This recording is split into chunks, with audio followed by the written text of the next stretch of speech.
Добро утро и од мене, јас сум Кристина Атовска. Ова е последната тема во денешниот утрински брифинг. Ќе ја посветиме на сомнежи за злоупотреби при разрешувањата или разрешувања од причини кои и можеби не се работи за регуларности, туку има и политички индици.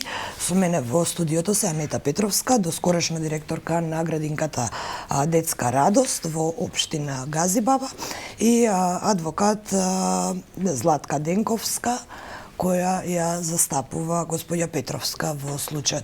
Господја Петровска, вие бевте разрешени по една година, вашиот мандат се уште беше активен практично, и од она што можев да го заклучам во нашите разговори, дека се сомневате на партиски разрешувања. Пред да ми одговорите на прашањето, морам да кажам за јавноста дека на денешниот брифинг беше повикан и градоначалникот на општина Газибаба, господинот Бобан Стевковски, но рече дека не може да присуства поради работни обврски и да го очекуваме во наредните денови во студиото, така што ќе ја слушнеме и неговата страна, но ајде прво за она зошто сме овде. Што се случи, со какво образложение ве разрешија по само една година на директорската функција? Добар ден и на вас. Ви благодарам за поканата во студиото. Мојот мандат започна во март минатата година со 4 години. Меѓутоа, со промена на власта, со доаѓање на градоначалничката функција на господинот Бобан Стевковски, најдов на огромен притисок и на секој можен начин мојата работа да се обструира. На првата средба со него, зашто мислам дека е политички, затоа што уште на првата средба со него тој веќе ми најави дека ќе бидам директор до после нова година, без да прецизира кога. Знаеме дека тој негде дојде ноември месец, од прилика, не ме држите за збор, сите знаеме кога дојде тој на функција, за да стварно после нова година дојде во нашата институција ревизор Добри Петров, кој што на 3.1. ми прави ревизија, без да ми даде да присуствувам јас во канцеларијата каде што ги бараше документите за ревизија. Дојде со овластување. Од кога? Од градоначалникот. А господинот кој го споменавте е вработен каде конкретно? Тој, како што јас имам информација, а вие ќе се ја проверите секако како телевизија, тој е вработен како советник во ревизорско одделение. Без да ми приложи... Во општината? Во општината, да. Без да ми приложи лиценца за ревизор, значи го направи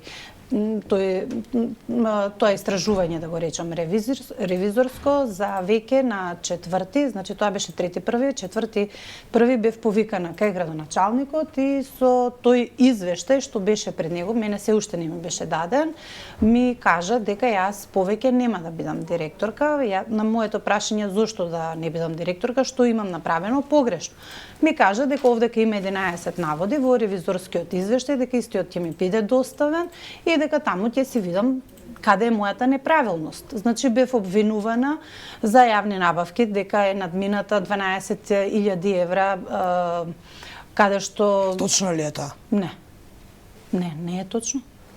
Господја Денковска, бидејќи во такво општество живееме, постојано се разрешуваат и именуваат директори од конкретната политичка гарнитура која е на власт, дали во општината, дали на централно ниво, токму затоа бараме правници и правни мислења. Ајде конкретно за овој ревизорски извештај кој го спомена господјата Петровска, дали е тоа лиценциран ревизор и дали сме лице кое не е лиценцирано да врши ревизија и дали воопшто тоа писание може да се нарече ревизорски извештај? Да.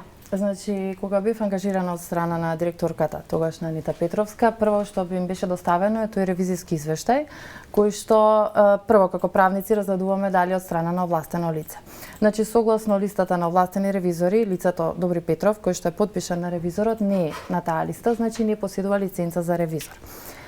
Исто така, при вршењето на така наречената ревизија има доста недостатоци, односно кога се врши ревизија, најчесто прво се изготвува претходен извештај, се доставува на одговорното лице, му се дава некој рок од 8 дена да се произнесе, да даде своји наводи, нормално да ги оправда сите забелешки кои што се најдени во тој претходен извештај и повторно ревизорот да го разгледа, да види дали ќе прифати некој од наводите или не и се изготвува конечен извештај. Во конкретниот случај постапката беше сосема спротивна, односно во ист ден се доставени и претходен и конечен извештај кој што е спротивно на начинот на постапување на еден ревизор и тоа се гледаат самите приемни печати на двата документи.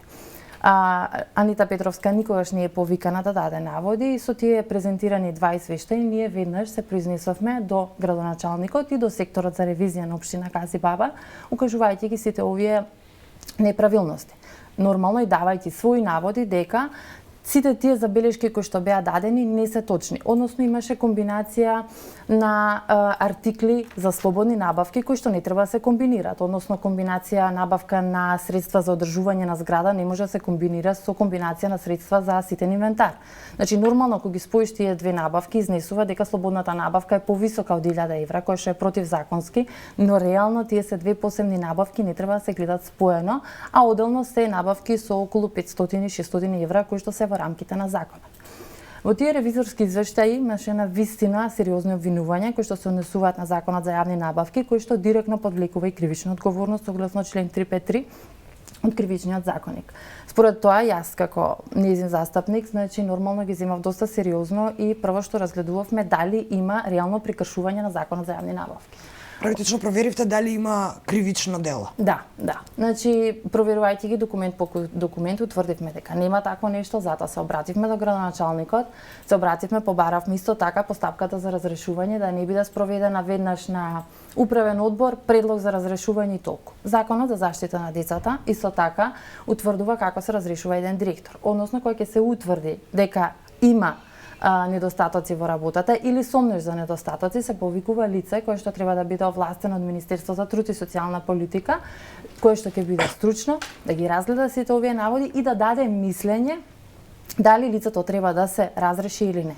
Повикавте ли вие стручни лица од Министерството за труд и социјална? Ние се обративме до градоначалникот и за некое мое пријатно изненадување, градоначалникот не пристапи веднаш кон разрешување, него даде наводи на управниот одбор да повикаат лица. Лице беше повикано од страна на општината, но за џабе беше повикано, бидејќи од страна на Министерството, за мое природно изненадување, беа повикани двајца представници кои што беа многу стручни, посебно во делот за јавни набавки, кои што дојдоа, кои што покажаа невидена работа, кои што буквално проверија сите 12 класери за да ги утврдат дали има недостатоци или не.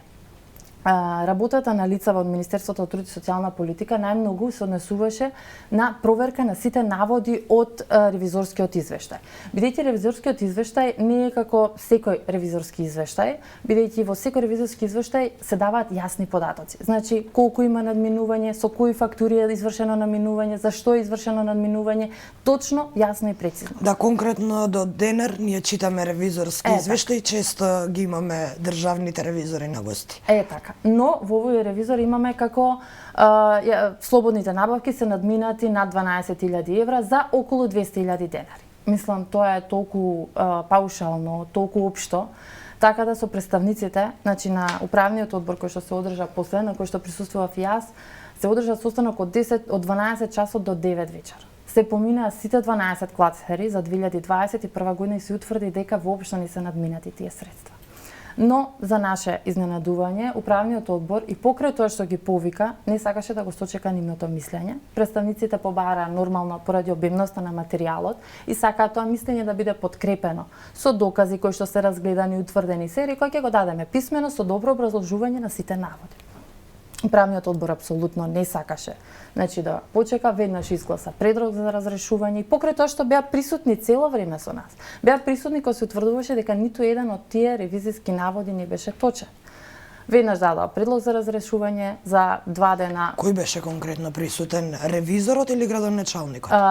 Тогаш беше повикано и лицето кое што јас не можам да се обратам како ревизор, бидејќи според мене не е ревизор, бидејќи нема лиценца. Лицето Добри Петров беше повикан и јас баш на тој управен одбор сакав да се легитимира во која насока, во кое својство е тука. Бидејќи за мене е познато дека и го проверив тоа во јавното предпријатие Комуналец, бидејќи веднаш по изготвување на извештајот, кој што е на 3.1.2022 година, утредента е веќе назначен за директор на јавно комунално предпријатие. За да 11. го донесува извештајот и покрај тоа што тој веќе не е вработен во сектор за внатрешна ревизија и покрај тоа што веќе нема никакво својство во општината и директор во друго јавно предпријатие, тој доаѓа и плюс на 28. Ви кажа вас дека е дојден во својство на директор или дека во моментот извршува директорска функција во јавно предпријатие? Јас инсинуирав да каже, не сакаше да признае, но рече дека е присутен во својство на лице кое што ја вршело ревизијата. Без оглед дали ја вршело ревизијата или не. Тој доаѓа од сектор на општина Гази Баба за внатрешна контрола. Верувам дека таму има и други луѓе кои што ќе истапат и кои што ќе одбранат неговата работа, бидејќи тоа е работа на државен орган, не е на него како физичко лице. Но тој дури рече дека нема такво лице и дека тој бил единствен кој што веќе не обавува таа функција. Интересно беше што значи тоа дека општината е останата без човек за внатрешна ревизија, контрола, без... Тоа ни беше кажано на нас усно од лицето Добре Петров, не знам, тој факт не ми е потврден, бидејќи за нас не беше битно во кое својство е неговото постапување. Тој дојде првично сакаше да ни ги исчита само наводите, без да даде појаснување, без да се разгледаат документи. Мислам, ние таму сите сме високо образовани луѓе кои што знаеме да читаме. Затоа од наша страна беше не да се прочита само извештај, туку да се разгледаат класерите. Во оној момент кога се донесоа класерите на маса, каде што се виде дека реално ќе се работи, ќе се испитува документ по документ секој ревизиски навод, лицето Добри Петров го напушти состанокот и рече дека има друг состанок и нормално не се врати. Така да значи дека не ви е образложен? Не се образложени наводите, а ние констатиравме дека и тие реално и не се вистините. Мислам, ние не сме овластени ревизори, но сепак за да собереме износи на фактура, значи и да поминеме 12 класери, тоа го можеме. Тоа го може секој. Ги поминавме, тука беше сметководителот, тој укажуваше класер по класер, кои се слободни набавки, се вршеа пресметки, се пишуваше која фактура за што е. А извештајот пристигна од лицата од МТСП?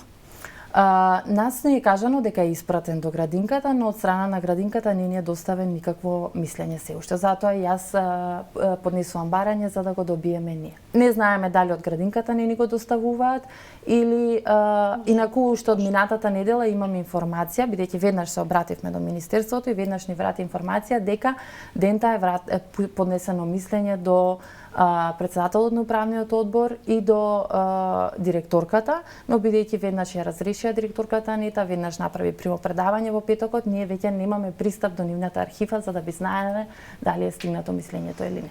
И господја Димковска, од оваа позиција, бидејќи до сега од разговорот заклучив дека сте ја докажувале невиноста на господја Петровска.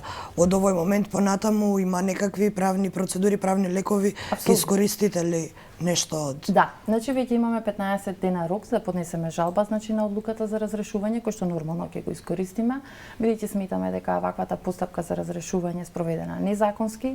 Исто така веќе се имаме обратено до сите институции кои што треба да ја приспитаат работата како и на лицето Добре Петров, исто така и на општината, зошто не се почитува законот за заштита на децата и самата уредена законски постапка за разрешување на директор. Сите институции се веќе известени и нормално бидејќи директорката е со одлука за разрешување, на неја престанува работниот однос и нормално е дека ќе се бориме понатаму. Која е сега следната инстанца во смисла на тоа дали очекувате кривична одговорност или очекувате овие наоди или овој ревизорски извештај да биде искористен исклучиво за разрешувањето? Сметам по тоа што сум го видела тој извештај дека не е издржана ни една точка. Значи јас како директор стојам на располагање наод по наод јавно да кажам дека не е издржана ни една точка.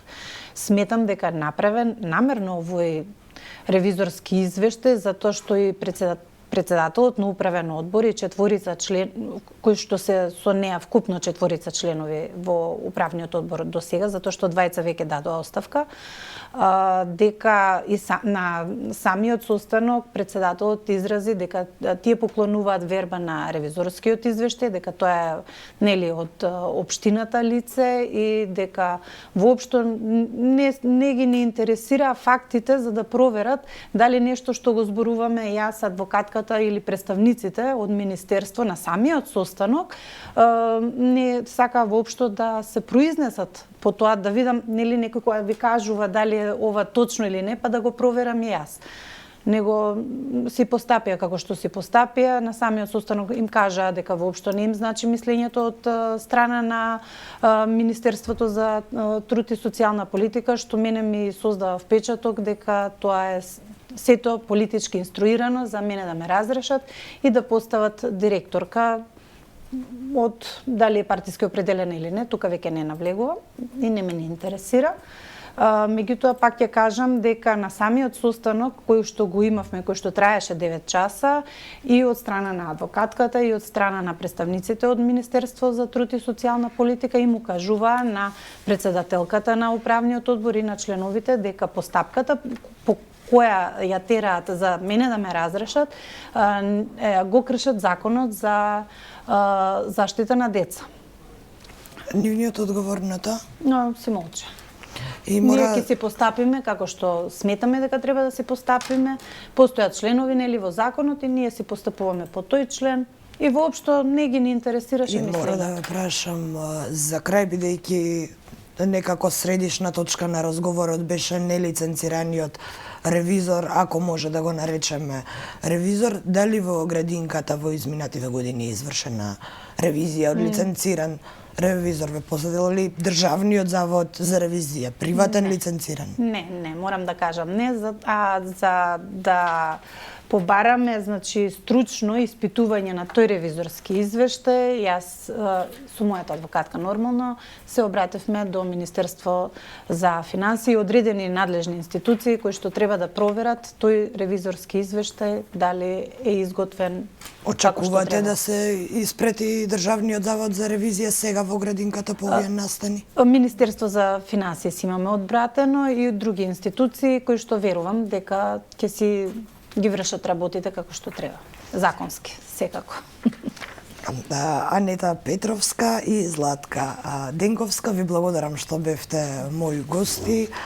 Денеска се надевам следен пат со некој помалку лоши теми, иако после изборните циклуси некако сме навикнати на оваа конкретна тема во медиумите која се однесува на разрешувања и назначувања по партиска линија, и можам да кажам дека веќе како да е очекувано оваа тема да дојде на дневен ред веднаш по изборите или некој месец дена по истите.